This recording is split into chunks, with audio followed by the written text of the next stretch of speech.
ओम शांति। हम बाबा के अव्यक्त रूप से चले हुए महावाक्य सुनेंगे। इन महावाक्यों की ओरिजिनल डेट है 12 मार्च 1988। महावाक्यों का सार है 3 प्रकार का स्नेह तथा दिल के स्नेही बच्चों की विशेषताएं। हर बच्चा बाप का स्नेही अवश्य है। ये सर्टिफिकेट बाबा ने बच्चों को दिया है, लेकिन सब स्नेही होते भी 3 प्रकार का स्नेह है बच्चों में। वो 3 प्रकार का स्नेह क्या है वो समझेंगे, और उन तीनों प्रकार में से जो दिल के स्नेही हैं उन बच्चों की विशेषताओं को भी समझेंगे। आज बाप दादा अपने स्नेही, सहयोगी और शक्तिशाली ऐसे तीनों विशेषताओं से संपन्न बच्चों को देख रहे हैं। बच्चों में कौन सी विशेषताएं बाबा देखते हैं? स्नेही, सहयोगी और शक्तिशाली बच्चे। ये तीनों विशेषताएं जिसमें समान हैं, वही विशेष आत्माओं में नंबर 1 आत्मा है।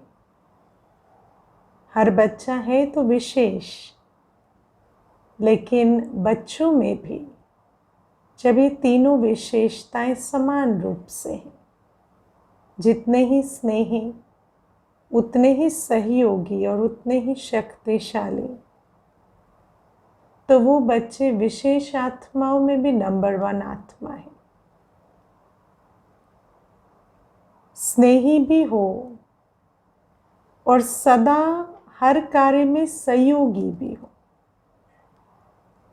सिर्फ स्नेही का कोई अर्थ नहीं होता। स्नेही सो सहयोगी। जिसको बाप से स्नेह है उसका बाबा के हर कार्य से स्नेह है, और उसकी निशानी है वो हर कार्य में सहयोगी है। और फिर बाबा कहते साथ साथ शक्तिशाली भी हो। ऐसा नहीं कि स्नेही है, सहयोगी है, लेकिन छोटी सी बात आ जाए तो सह ना सके, सामना ना कर सके। स्नेही तो सभी हैं, लेकिन स्नेह में भी एक है दिल का स्नेह, दूसरा है समय प्रमाण मतलब का स्नेह। समय प्रमाण मतलब का स्नेह। बीमार है तो बाबा याद आ गया, कोई परिस्थिति बिगड़ गई है तो बाबा याद आ गया।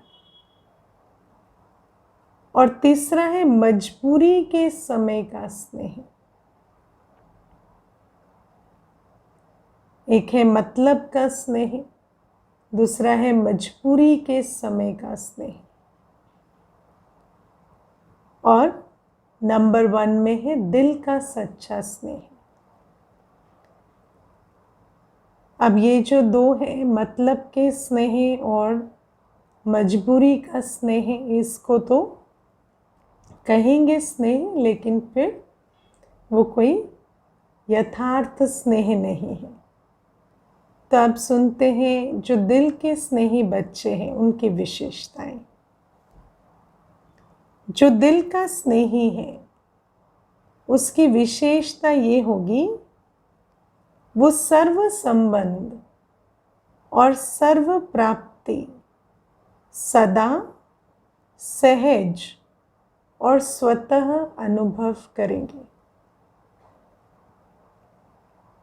दिल का स्नेह सहज, स्वतः और सदा बाबा से सर्व संबंध का अनुभव भी कराता है और बाबा से सर्व प्राप्तियों का अनुभव भी कराता है।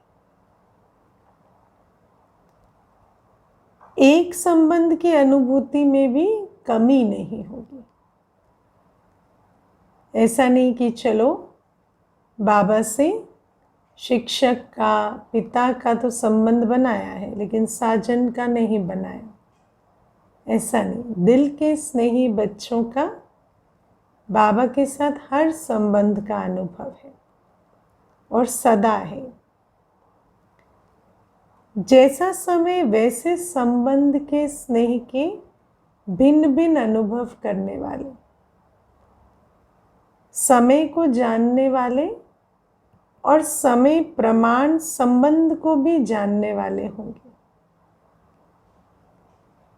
समय और संबंध अलग अलग समयों पर, भिन्न भिन्न समयों पर भिन्न भिन्न संबंधों का अनुभव करने की अक्ल होगी।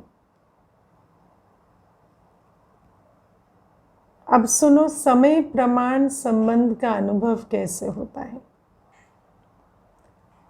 अगर बाप जब शिक्षक के रूप में श्रेष्ठ पढ़ाई पढ़ा रहे हैं, ऐसे समय पर शिक्षक के संबंध का अनुभव ना कर सखा रूप की अनुभूति में, मिलन मनाने में व रूहान करने में लग जाए तो पढ़ाई की तरफ अटेंशन नहीं होगा।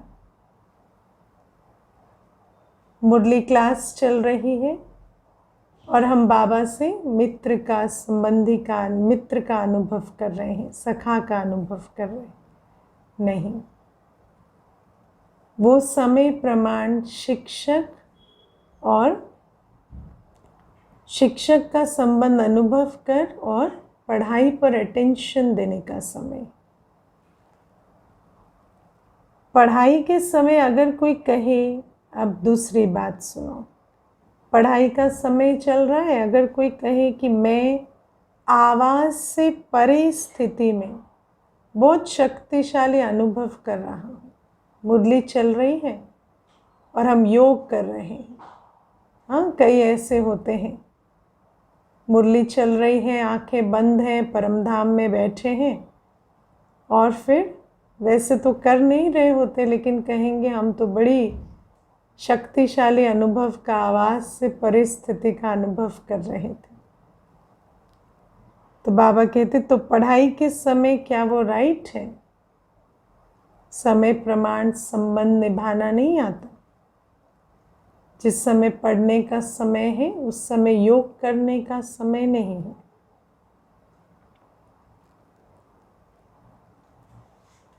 एक बार ऐसा ही हुआ कि बाप दादा आए हुए हैं, है ना, मुरली चल रही है और कोई बाबा को बाबा के कमरे में याद कर रहे हैं।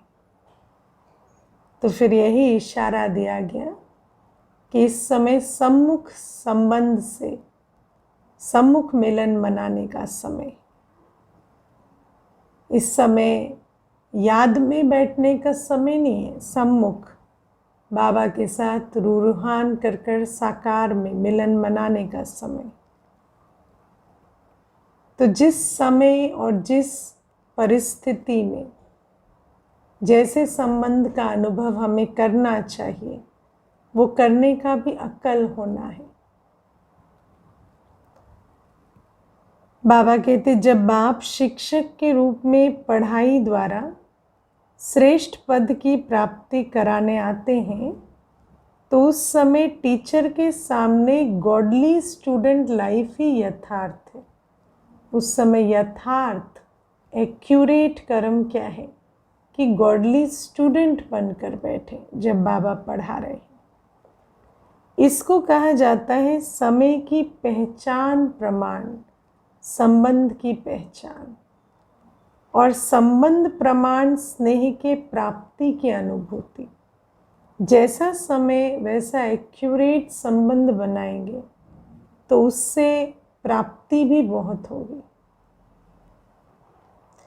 यही बुद्धि को एक्सरसाइज कराओ जो जैसा चाहे जिस समय चाहे वैसे स्वरूप और स्थिति में स्थित हो सके। अब बुद्धि को ये भी एक्सरसाइज करानी पड़ेगी, क्योंकि बुद्धि ऐसा नहीं कि टिकाना चाहो क्लास में और जाकर बैठे परम धाम में, है ना, या बुद्धि को बिठाना चाहो परम धाम में और वो एकाग्रचित होकर बैठने की जगह रूरिहान में चली जाए। तो बाबा कहते बुद्धि को ऐसे एक्सरसाइज कराओ कि जिस संबंध के स्नेह में जब स्थित करना चाहे कर सके। जैसे कोई शरीर में भारी है, बोझ है, तो अपने शरीर को सहज जैसे चाहे वैसे मोल्ड नहीं कर सकेंगे। वो चाहेगा, समझेगा भी कि मुझे इस पोज में बैठना है, लेकिन बैठ नहीं सकेगा क्योंकि शरीर भारी है। ऐसे ही अगर मोटी बुद्धि है, अर्थात किसी न किसी प्रकार का व्यर्थ बोझ व व्यर्थ किचड़ा बुद्धि में भरा हुआ है, कोई न कोई अशुद्धि है, तो ऐसी बुद्धि वाला जिस समय चाहे वैसे बुद्धि को मोल्ड नहीं कर सकेगा। बुद्धि में किसी की बात बैठी है, किसी का चिंतन चल रहा है, अशुद्ध हो गई है बुद्धि उस चिंतन से, फिर चाहेंगे बुद्धि को एकाग्र करें, चाहे परम धाम में, चाहे बाबा के सम्मुख रूरिहान में, चाहे बाबा से सर्जन का अनुभव करने में, साजन का अनुभव करने में, लेकिन ऐसी बुद्धि टिक नहीं सकेगी। इसीलिए अंडरलाइन करना, बहुत स्वच्छ, महीन, अर्थात अति सूक्ष्म बुद्धि, दिव्य बुद्धि, बेहद की बुद्धि, विशाल बुद्धि चाहिए। बाबा ने बुद्धि के लिए कितने शब्द यूज किए? स्वच्छ बुद्धि, महीन या सूक्ष्म बुद्धि, दिव्य बुद्धि, बेहद की बुद्धि और विशाल बुद्धि। आज चिंतन मनन करना, ऐसी बुद्धि कैसे बने। तो ऐसी जो बुद्धि होती है, स्वच्छ बुद्धि, सूक्ष्म बुद्धि, दिव्य बुद्धि, विशाल बुद्धि, बेहद की बुद्धि, ऐसी बुद्धि जहाँ चाहे वहाँ मोल्ड हो जाएगी। ऐसी बुद्धि वाले ही सर्व संबंध का अनुभव, जिस समय जैसा संबंध, वैसे स्वयं के स्वरूप का अनुभव कर सकेंगे। फिर जिस संबंध में हम बाबा के साथ बैठते हैं, वैसा हमारा स्वरूप भी बन जाता है। जैसे दुनिया में भी हम किसके सम्मुख हैं, वैसा हमारा स्वरूप बन जाता है। माँ के सम्मुख कुछ और होते हैं, है ना, युगल के साथ कुछ और व्यवहार होता है, बच्चे के साथ कुछ और स्वरूप होता है आत्मा का। ऐसे ही यहाँ तो एक ही बाबा है, लेकिन बाबा के साथ हम जिस संबंध में बैठे हैं, वैसा हमारा भी स्वरूप परिवर्तन हो जाता है। तो स्नेही भी है, लेकिन सर्व संबंध का स्नेह समय प्रमाण अनुभव करने वाले सदा ही इसी अनुभव में बिजी रहते हैं। उनको और तो फुर्सत ही नहीं, कभी कोई संबंध का अनुभव कर रहे हैं, कभी कोई, इसी में ही बिजी। हर संबंध के भिन्न भिन्न प्राप्तियों में इतना लवलीन रहते हैं, मगन रहते हैं, जो किसी भी प्रकार का विघ्न अपने तरफ झुका नहीं सकता है। अलग अलग संबंधों में अलग अलग प्राप्तियां हैं, आज इस पर भी विचार करना। बाप के संबंध में क्या अनुभव है, क्या मेरा स्वरूप है और क्या प्राप्तियां हैं। शिक्षक, सतगुरु, माता, बंधु, सखा, साजन, सर्जन, बच्चा, हर एक संबंध में क्या प्राप्तियां हैं, उनके अनुभव कैसे हैं।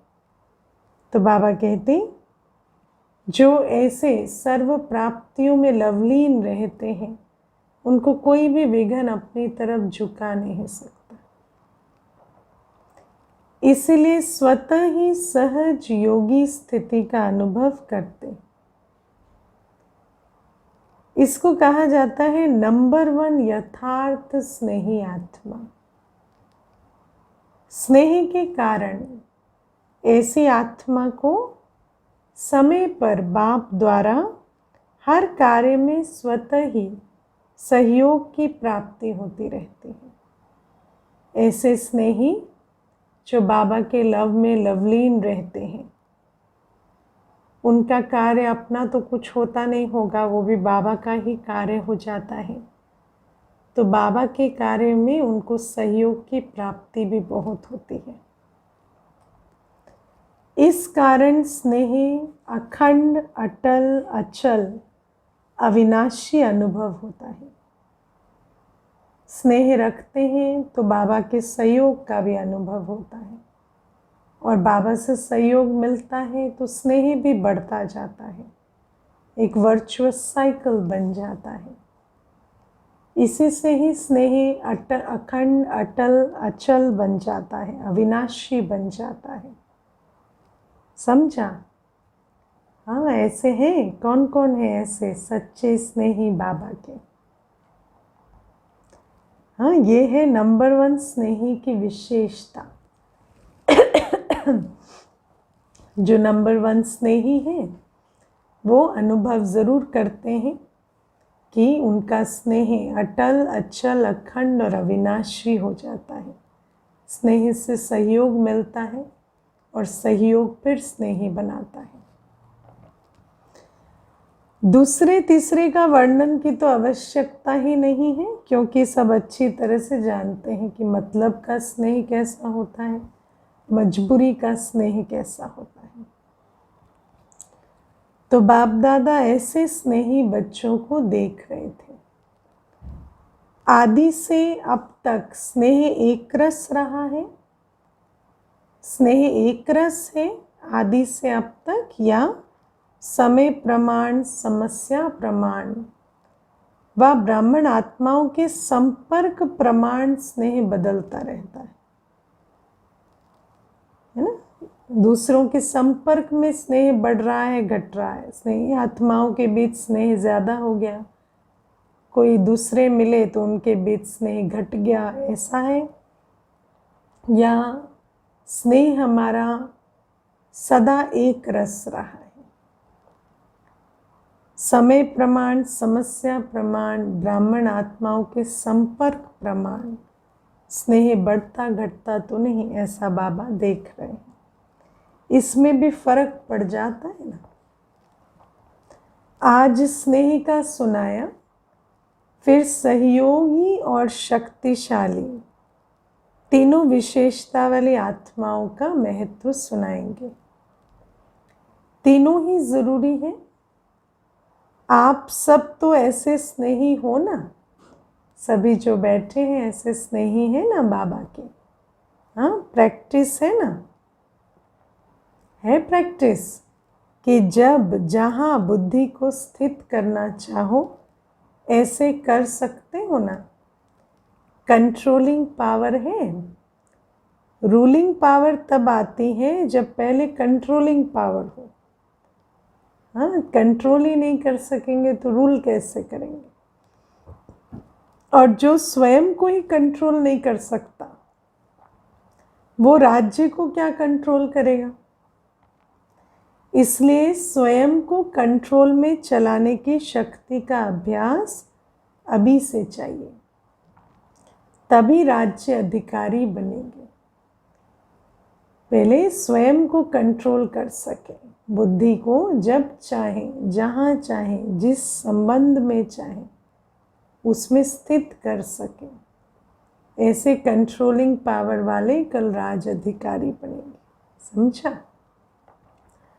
आज तो मिलने वालों की कोटा पूरी करनी है। देखो संगम युग पर कितना भी संख्या के बंधन में बांधे, लेकिन बंध सकते हो। हाँ, मधुबन से संख्या आएगी 100 अलाउड है, तो पहुंच जाते 150, है ना। तो संख्या को नहीं मानते, संख्या से ज्यादा आ जाते हैं। इसलिए समय को, संख्या को और जिस शरीर का आधार लेते हैं उसको देख उसी विधि से चलना पड़ता है। वतन में ये सब देखना नहीं पड़ता। इस साकार लोक में तो कितनी संख्या है, कितना समय है।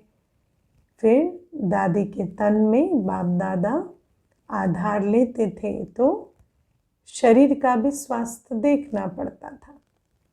लेकिन वतन में तो बाबा कहते ये लिमिट नहीं है, क्योंकि सूक्ष्म शरीर की गति स्थूल शरीर से बहुत तीव्र है।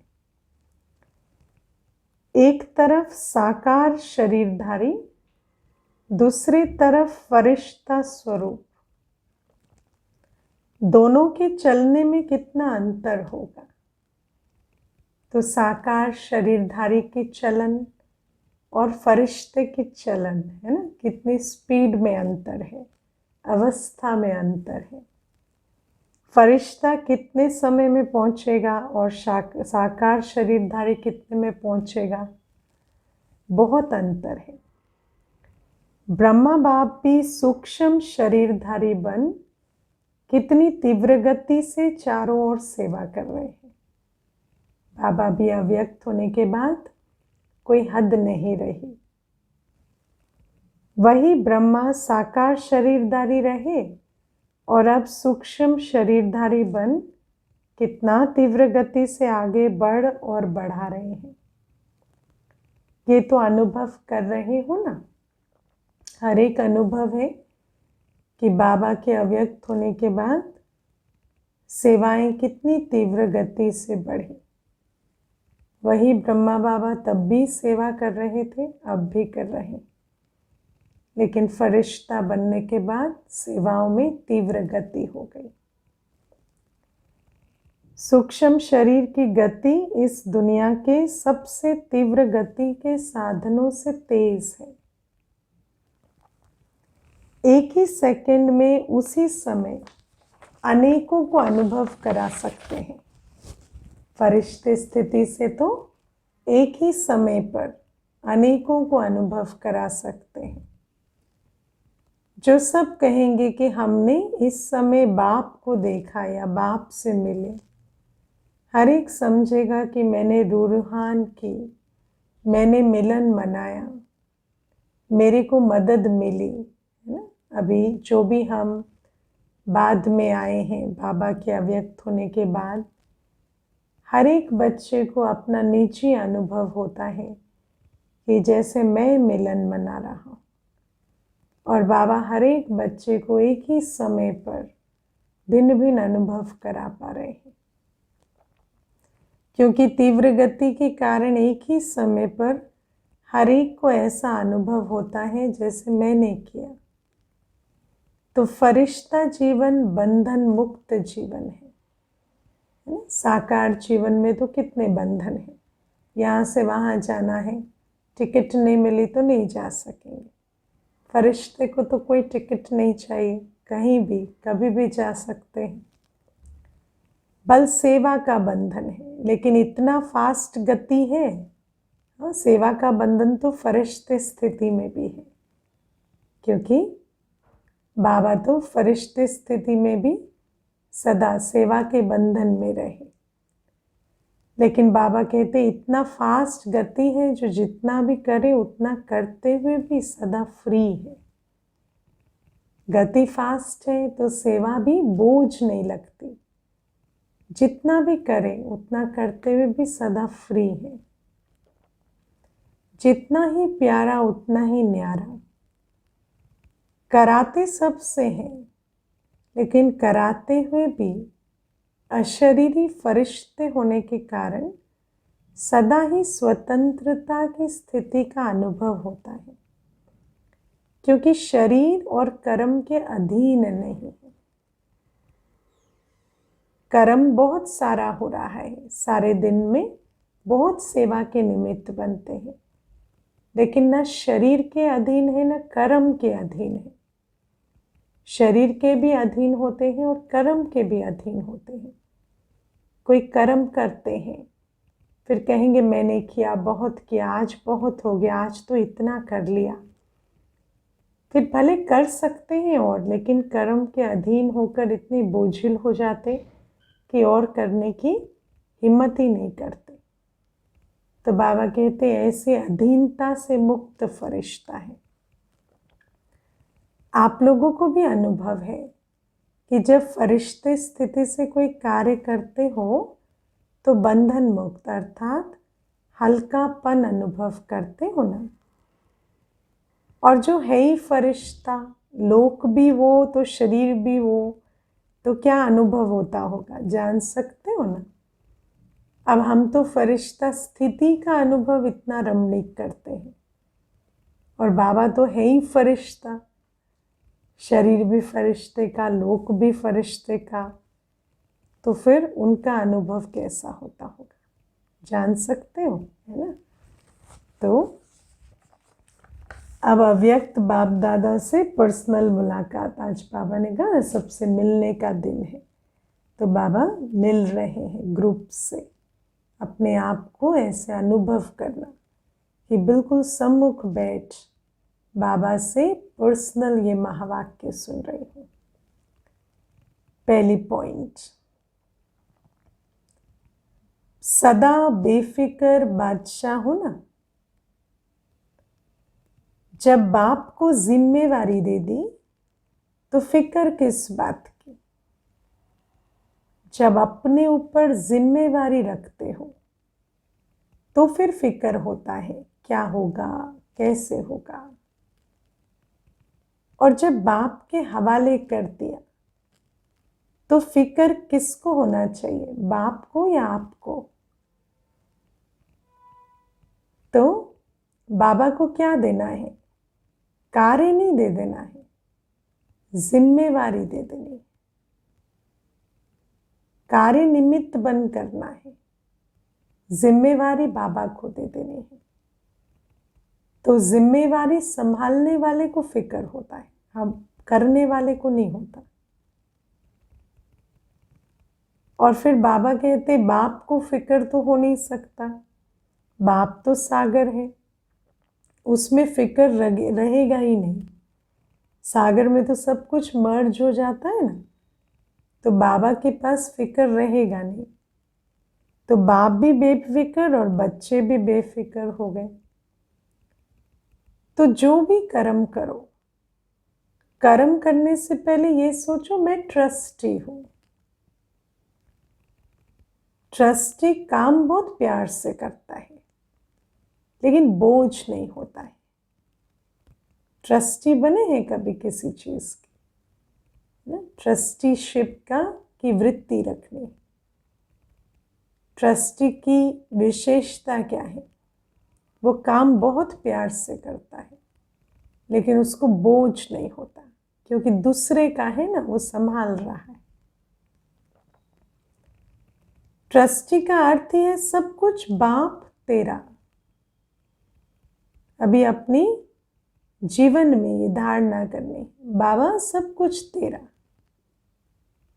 हम तो बस निमित्त संभालने वाले।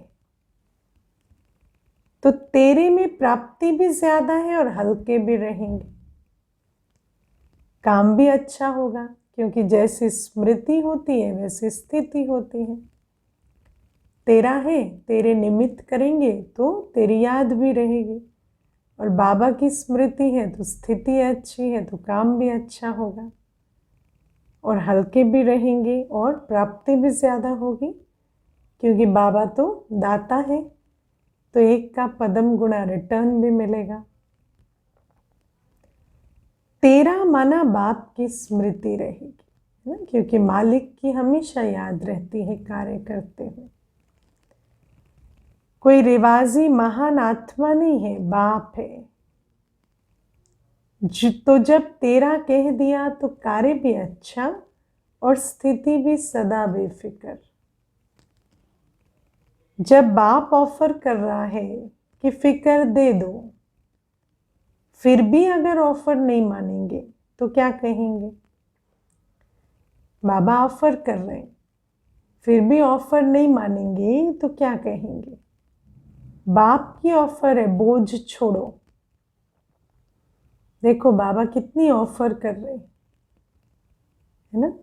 किसी को ऑफर करो आप बोझ छोड़ो, फिर लंगड़ाते लंगड़ाते चले लेकिन छोड़े ना, दे अभिमान के कारण, तो फिर क्या कहेंगे उसे? तो सदा बेफिक्र रहना है और दूसरों को बेफिक्र बनने की अनुभव से विधि बतानी। खुद अनुभवी होंगे ट्रस्टी बनकर बेफिक्र होने के, तो दूसरे को भी उस अनुभव से विधि बताएंगे, बहुत आशीर्वाद मिलेगी। किसका बोझ व फिक्र ले लो तो दिल से दुआएं देंगे, तो स्वयं भी बेफिक्र बादशाह और दूसरों की भी शुभ भावना की दुआएं मिलेंगी। तो बादशाह हो, अविनाशी धन के बादशाह हो, बादशाह को क्या परवाह, विनाशी बादशाहों को तो चिंता रहती है, लेकिन ये अविनाशी है। अच्छा, दूसरी पॉइंट, अविनाशी सुख और अल्पकाल का सुख दोनों के अनुभवी हो ना। अल्पकाल के सुख के तो सभी अनुभवी हैं, बाबा मिलने के बाद अविनाशी सुखों के भी अनुभवी हैं।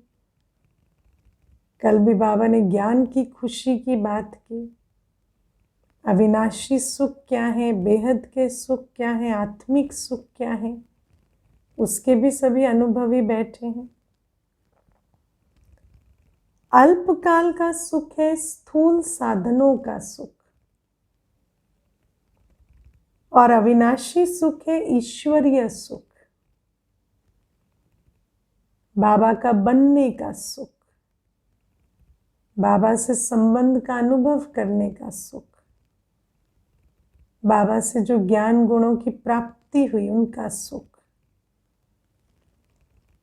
तो सबसे अच्छा सुख कौन सा है? कौन सा है? विनाशी सुख अच्छा है। हाँ, बाबा कहते ईश्वरीय सुख, वो जब मिल जाता है तो विनाशी सुख आप ही पीछे पीछे आता है। ईश्वरीय सुखों से तृप्त आत्मा के पीछे पीछे परछाई के रूप में विनाशी सुख आता है। जैसे कोई धूप में चलता है तो उसके पीछे परछाई आप पे ही आती है, और अगर कोई परछाई के पीछे जाए तो कुछ भी नहीं मिलेगा। तो जो ईश्वरीय सुख के तरफ जाता है उसके पीछे अल्पकाल का सुख स्वतः ही परछाई की तरह आता रहेगा, मेहनत नहीं करनी पड़ेगी। जहां हाथ लगाएगा वहां सोना ही सोना। ये सिद्धांत है, बाबा हमें सृष्टि का नियम समझा रहे हैं। जैसे कहते हैं ना, जहां परमार्थ होता है वहां व्यवहार स्वतः सिद्ध हो जाता है। जो विश्व सेवा पर होते हैं उनकी हद की सेवा बाबा संभालता है। ऐसे ईश्वरीय सुख है परमार्थ और विनाशी सुख है व्यवहार। तो परमार्थ के आगे व्यवहार आप पे ही आता है। तो सदा इसी अनुभव में रहना जिससे दोनों मिल जाएं। विनाशी के पीछे भागेंगे तो कुछ भी हाथ नहीं आएगा, और अविनाशी सुख ईश्वरीय सुखों के धनी बनेंगे तो दोनों की प्राप्ति हो जाएगी।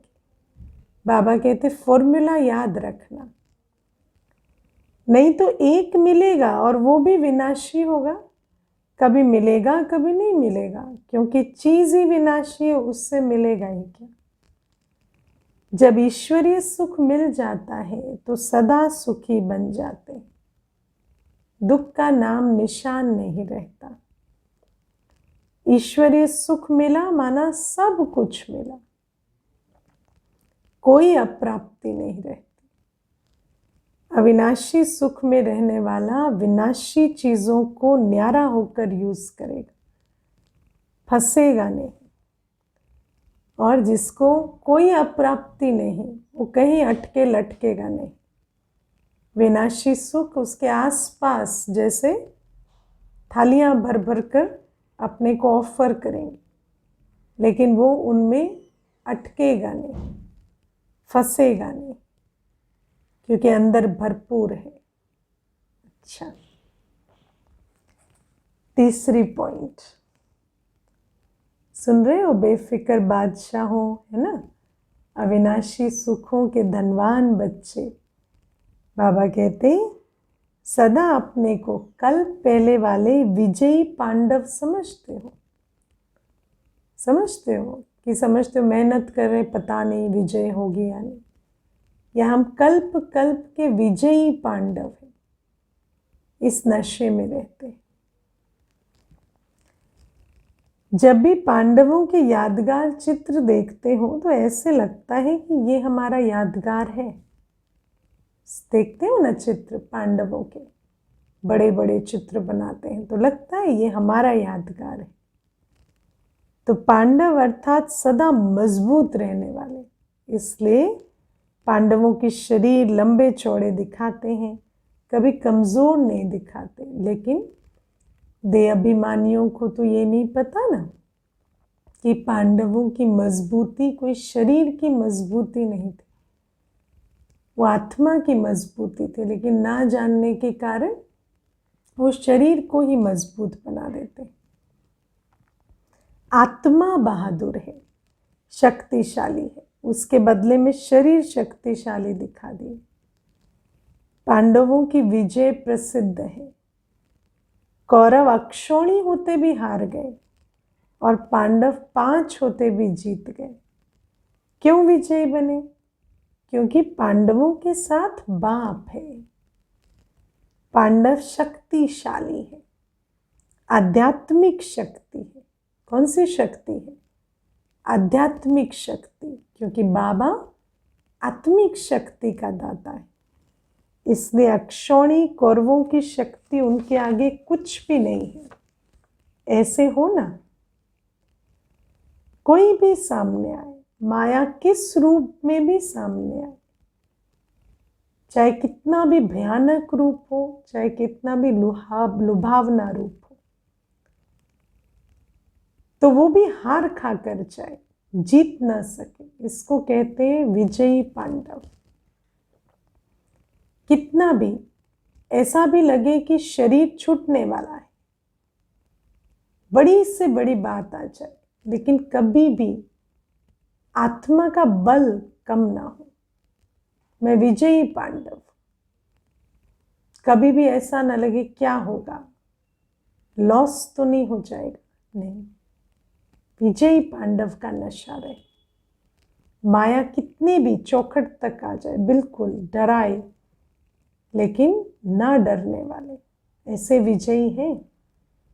और ऐसे विजयी कब बनेंगे? जब आत्मिक शक्ति से इतने भरपूर होंगे, बाबा के साथ इतना कनेक्शन होगा आत्मा का। माताएं भी पांडव सेना में हो ना, या घर में रहने वाली हो, जो कमजोर होता है वो घर में छिपता है, बहादुर मैदान में आता है। सब पांडव है, चाहे स्त्री चोले में चाहे पुरुष चोले में, मैदान में आकर बाबा की सेना है ना, मैदान में डट कर कार्य करने वाले। तो कहाँ रहते हो, मैदान में या घर में? तो सदा इस नशे में आगे बढ़ते रहो कि हम पांडव सेना के विजयी पांडव हैं। चौथी पॉइंट, अपने को बेहद के निमित्त सेवाधारी समझते हो। बेहद के निमित्त सेवाधारी, एक सेंटर के, एक जोन के, एक एरिया के, आजकल तो कहते हम घर के सेवाधारी, है ना, अपने घर के 4 मेंबर के सेवाधारी नहीं, बेहद के निमित्त सेवाधारी समझते हो। बेहद के सेवाधारी अर्थात किसी भी मैंपन के व मेरेपन की हद में आने वाले नहीं। ये मेरा, ये पराया, वो भान नहीं। बेहद में न मैं है न मेरा है, सब बाप का है, मैं भी बाप का तो सेवा भी बाप की। इसको कहते हैं बेहद सेवा। ऐसे बेहद के सेवाधारी हो या हद में आ जाते। बेहद के सेवाधारी बेहद का राज्य प्राप्त करते। नोट कर लेना, विश्व महाराजन बनना है ना, तो ऐसे मेरे में सेवा नहीं होगी। मैं बाबा का हूं, मेरा सर्वस्व सेवा में, और सर्व की सेवा मेरा कार्य है। ऐसे ही बेहद के राज अधिकारी बनेंगे। सदा बेहद बाप, बेहद सेवा और बेहद राज्य भाग्य, यही स्मृति में रखो तो बेहद की खुशी होगी। हद में खुशी गायब हो जाती है। इसको देख के मुस्कुराएंगे, उसको देख के मुस्कुराहट रोक लेंगे, खुशी गायब हो जाती। बेहद में सदा खुशी रही। अच्छा, विदाई के समय बाबा महावाक्य उच्चार रहे। बाबा कहते, अभी तो सेवा के प्लान बहुत अच्छे बनाए हैं। सेवा भी वास्तव में उन्नति का साधन है। अगर सेवा को सेवा की रीति से करें तो सेवा लिफ्ट देती है आगे बढ़ाने की। सेवा की रीत क्या है? निमित्त और निर्माण भाव से सेवा। जब वैसे करें तो सेवा आगे बढ़ाती। सेवा को गलत रीत से करते हैं तो सेवा अभिमान चढ़ा देती है और फिर मैंपन आने से पतन हो जाता है। ठीक रीत से करें तो सेवा उन्नति का साधन बनती। सिर्फ प्लेन बुद्धि बनकर प्लान बनाए। प्लान बनाओ लेकिन प्लेन बुद्धि, ज्यादा एनालिसिस में नहीं जाओ।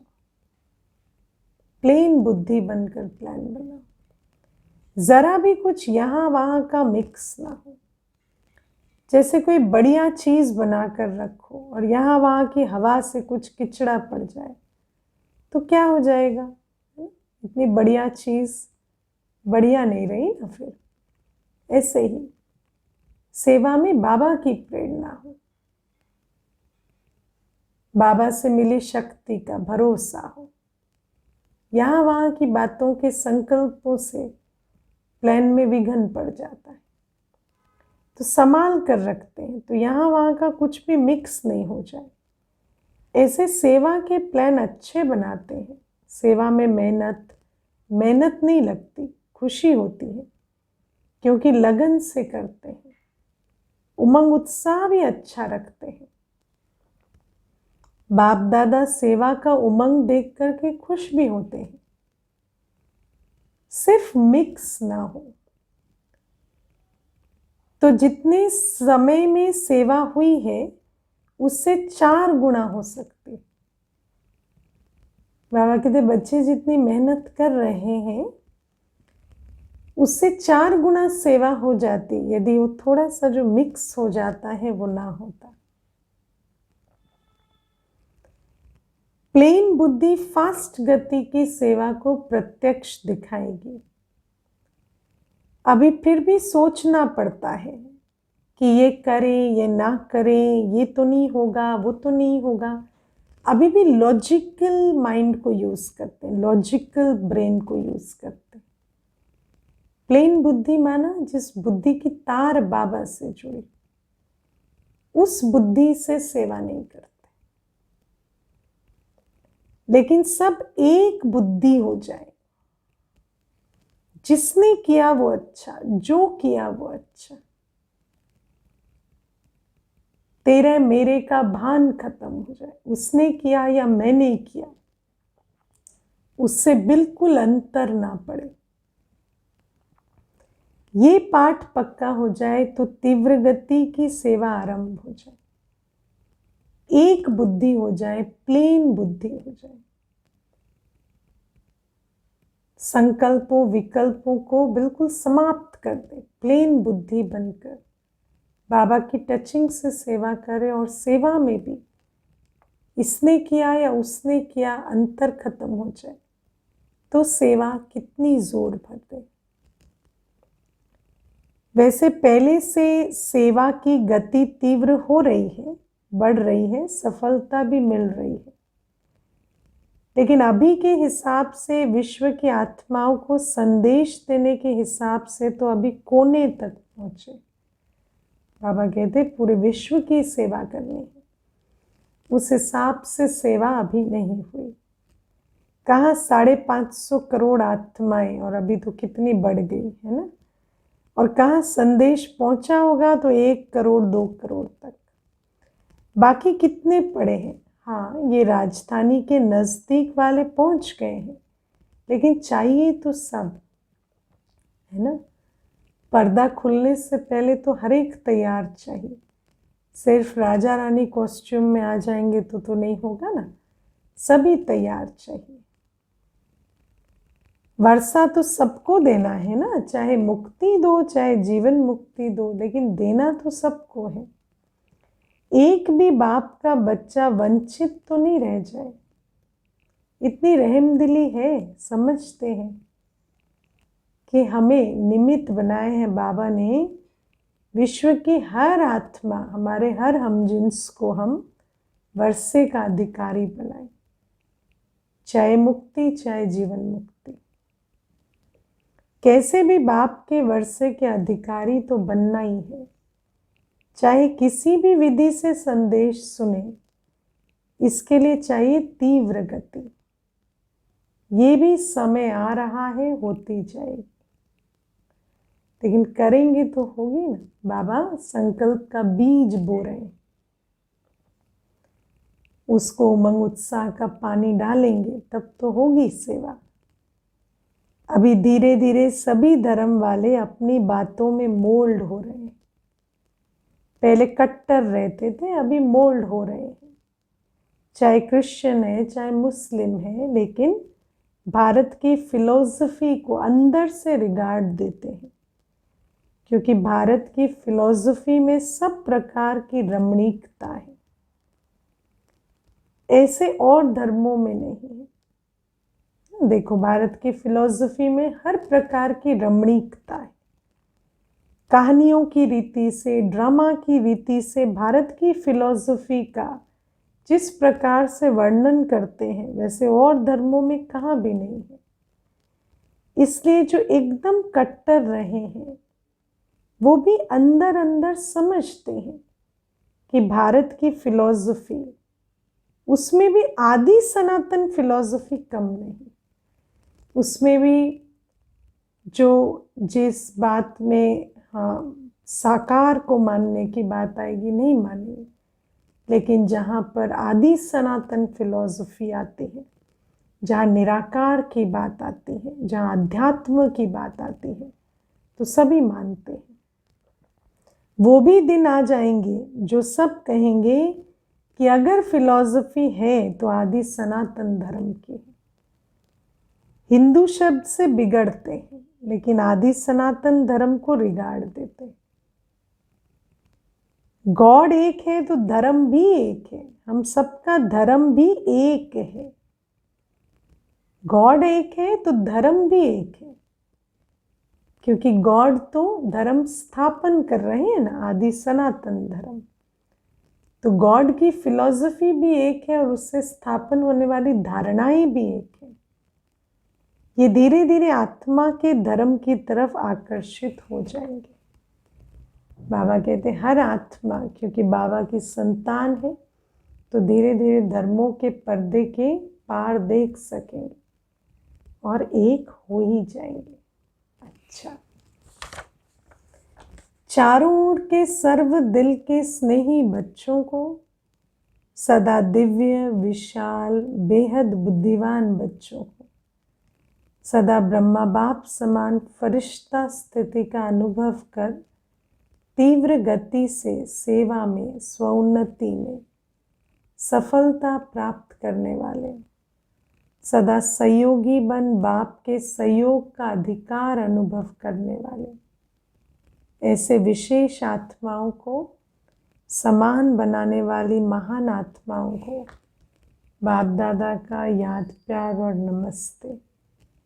ऐसे मीठे प्यारे बाबा को भी हम बच्चों का याद, प्यार, गुड मॉर्निंग और नमस्ते। ओम शांति। वरदान है आज का, मनन शक्ति द्वारा वेस्ट के वेट को समाप्त करने वाले सदा शक्तिशाली भव। बाबा कहते आत्मा पर वेस्ट का ही वेट है।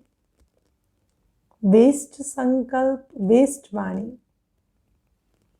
वेस्ट कर्म, इससे आत्मा भारी हो जाती है। अंडरलाइन करो, व्यर्थ संकल्प, बोल और कर्म, इससे आत्मा भारी हो जाती है। अब इस वेट को खत्म करो। इस वेट को समाप्त करने के लिए सदा सेवा में बिजी रहो, क्योंकि टाइम होता है तो वेस्ट होता है। सेवा में बिजी रहेंगे, समय और संकल्प सफल होता रहेगा तो वेस्ट नहीं होगा। मनन शक्ति को बढ़ाओ, और समय है तो मनन शक्ति, संकल्पों को मनन करने में बिजी करो। मनन शक्ति से आत्मा शक्तिशाली बन जाएगी।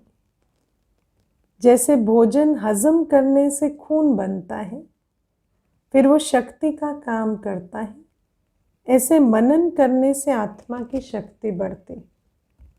बाबा जो भी समझा रहे हैं, हर एक पॉइंट पर मनन करो। मनन करने से आत्मा की शक्ति भी बढ़ेगी और वेस्ट के बोझ से भी मुक्त होती जाएगी।